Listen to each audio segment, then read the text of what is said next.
Nigeria's unity negotiable and needs renegotiation. Obiozo, welcome to the news and thank you for tuning in to listen.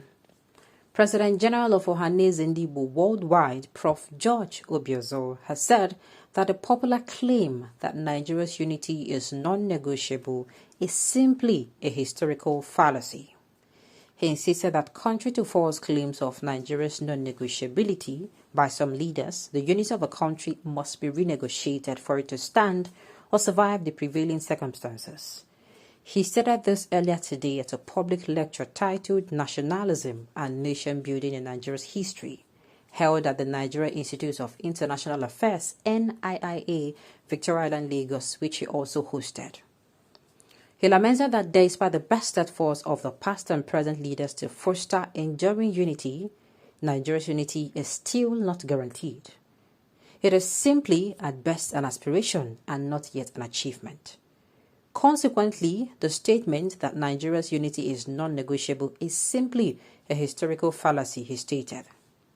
The former Nigerian ambassador to the United States of America expressed sadness that the country's diversity has been turned into disorder and democracy into an invitation of incremental anarchy, noting that if the country was to be salvaged, the leaders must begin to face reality and stop the syndrome of self-deception and delusion about Nigeria's historical exceptionalism. For Nigeria's unity and nation building to succeed, the leaders need to emulate the experiences of countries that did not ignore the elements of pluralism in their respective countries and societies. Nationalism, including ethnic nationalism, is not about to disappear in the world generally, and certainly not in Nigeria.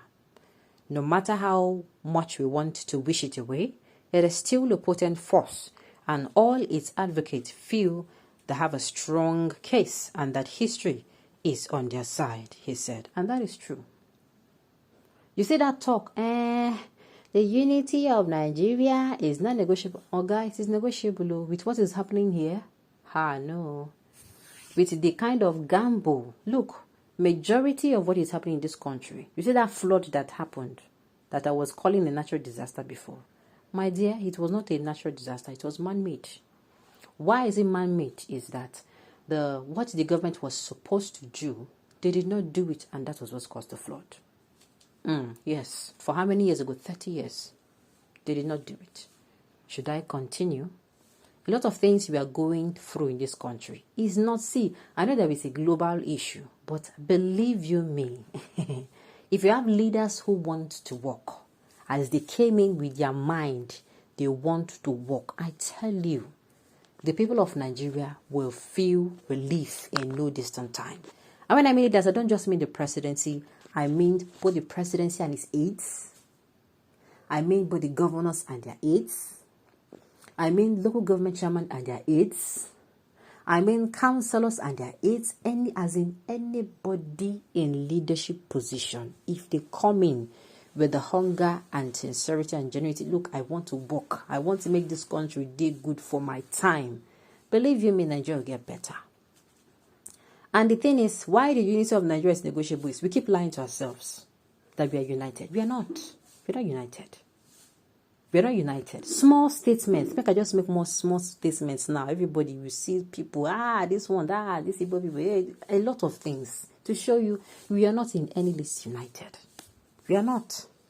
What makes one an elder is not reading ABCD, which children has graduated more from over the years. Imagine how people that are talking of how to conduct a referendum, our own elder is talking about renegotiation. So with who? With Chad or Niger or Mali? Is it now that invaders from different locations of Africa are terrorizing our towns and communities without control, they want to renegotiate? What do you expect people to do? Okay, maybe perhaps this is not the right time for it, but if I would say this, let's say maybe after the elections. Do you understand? But I want to tell you people, 3 things that is going to help Nigeria become better is number 1, restructuring. Number 2, giving a date for referendum. And number 3, elections. So Nigerians, we don't have 2, we have 1. Let us use the one we have wisely. A word is enough for the wise. Alright, on this note, we have come to the end of the news. We say thank you for tuning in to listen. Until I come your way next time, enjoy the rest of